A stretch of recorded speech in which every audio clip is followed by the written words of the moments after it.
नमस्कार स्टूडेंट्स। व्याकरण में पिछली क्लास में अपन ने क्रिया टॉपिक पढ़ा था। आज अपना व्याकरण का टॉपिक है विशेषण।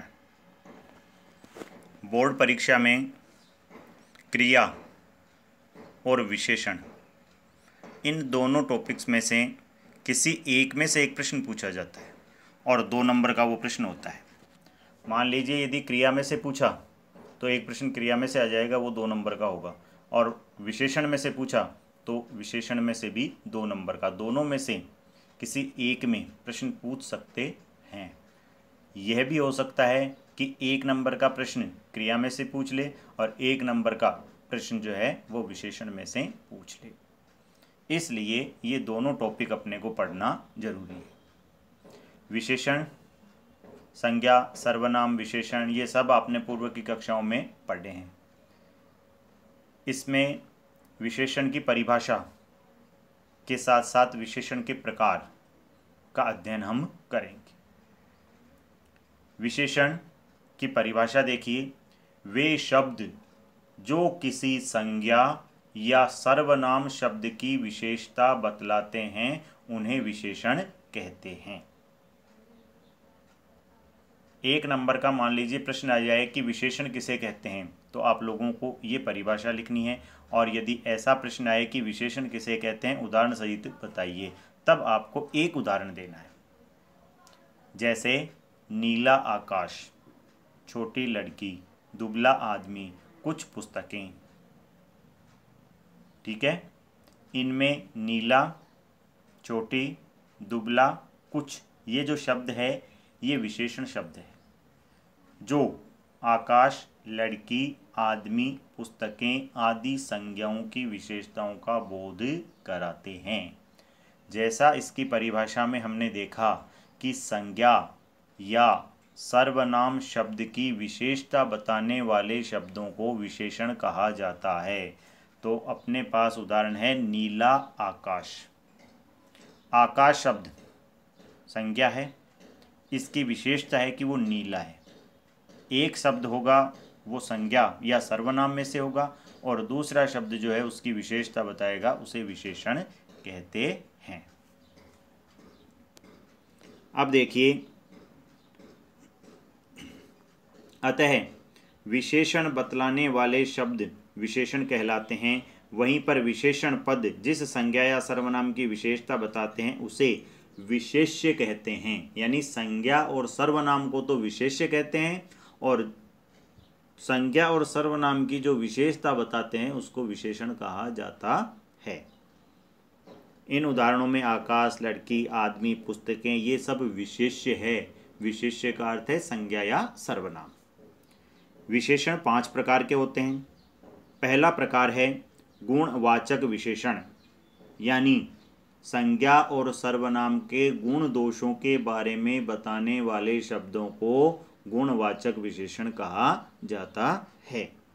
वे शब्द जो किसी संज्ञा या सर्वनाम के गुण, दोष, रूप, रंग, आकार, स्वभाव, दशा आदि का बोध कराते हैं उन्हें गुणवाचक विशेषण कहते हैं। जैसे काला, पुराना, भला, छोटा, मीठा, देसी, पापी, धार्मिक, ये सब के सब गुणवाचक विशेषण के उदाहरण हैं।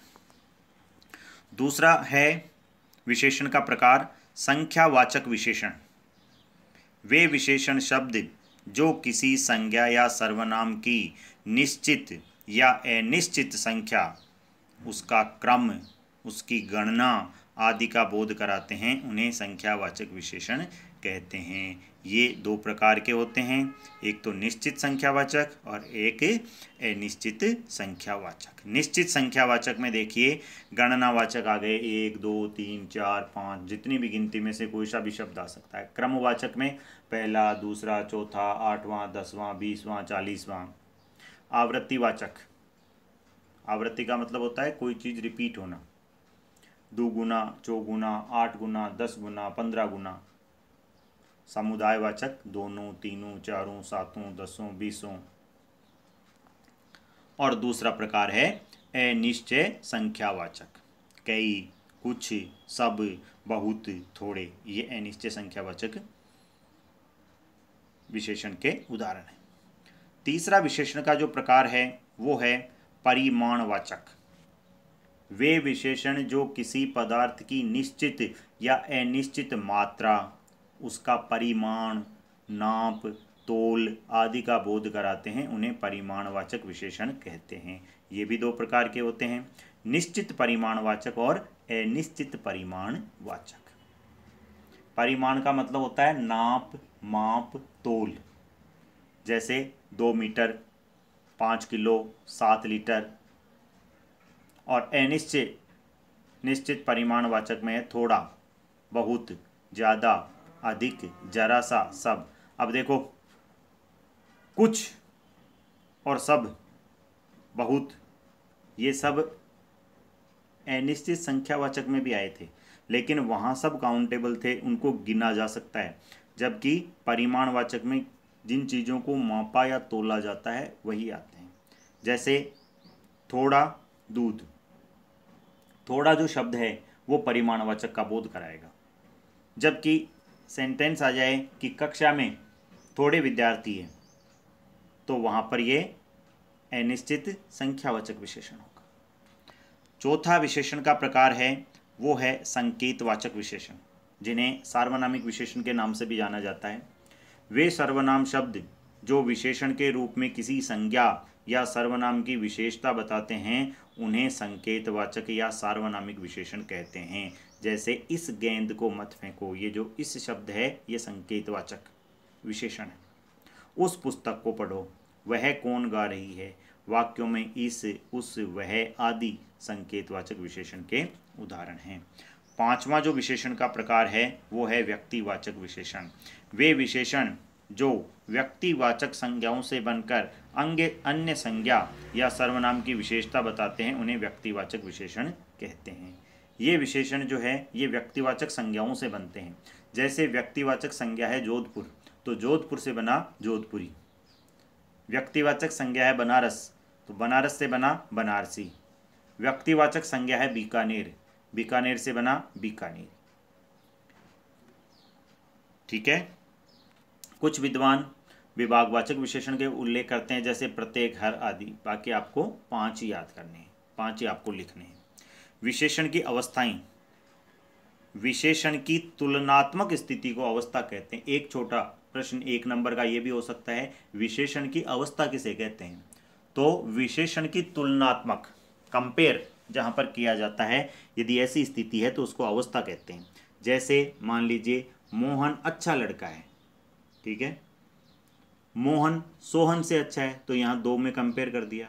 और मोहन पूरी कक्षा में सबसे अच्छा है, तो यहाँ पूरी कक्षा से उसको कंपेयर कर दिया। जब किसी एक की विशेषता बताई जाती है तो वहाँ होती है मूलावस्था, ठीक है। और जब 2 में तुलना की जाती है तो वहाँ होती है उत्तरावस्था। और जब बहुत से लोगों में तुलना करके किसी एक को श्रेष्ठ बताया जाता है, वहाँ होती है उत्तमावस्था। मूलावस्था जिसमें किसी संज्ञा या सर्वनाम की सामान्य स्थिति का बोध कराते हैं, जैसे रहीम अच्छा लड़का है। उत्तरावस्था जिसमें 2 संज्ञा या सर्वनाम की तुलना की जाती है, अशोक रहीम से अच्छा है, या प्रशांत अभिषेक से श्रेष्ठतर है। श्रेष्ठ, श्रेष्ठतर या श्रेष्ठतम, ये भी यहाँ पर शब्द आ सकते हैं। उत्तमावस्था जिसमें 2 से अधिक संज्ञा या सर्वनामों की तुलना करके एक को सबसे अच्छा या बुरा बताया जाता है, वहाँ पर उत्तमावस्था होती है। अकबर सबसे अच्छा है, रजिया कक्षा में श्रेष्ठतम छात्रा है। ठीक है। ये स्टूडेंट्स आपका विशेषण का जो टॉपिक है, एक छोटा सा टॉपिक है जो कंप्लीट हो गया है। इसमें जो प्रश्न बनते हैं, पहला प्रश्न इसमें ये बनता है कि विशेषण किसे कहते हैं, परिभाषा लिखी। तो अपने को विशेषण की परिभाषा लिख देनी।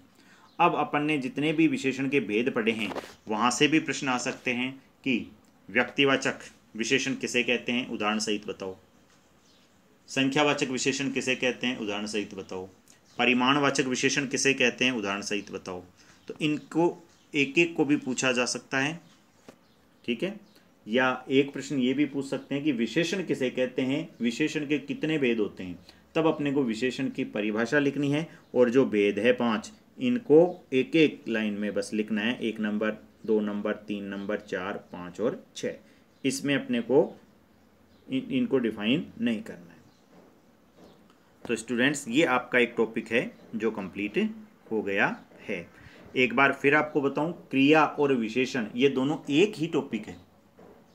या तो क्रिया में से प्रश्न आएगा या विशेषण में से आएगा, या 1 नंबर का क्रिया में से आ जाएगा, 1 नंबर का विशेषण में से आ जाएगा। धन्यवाद।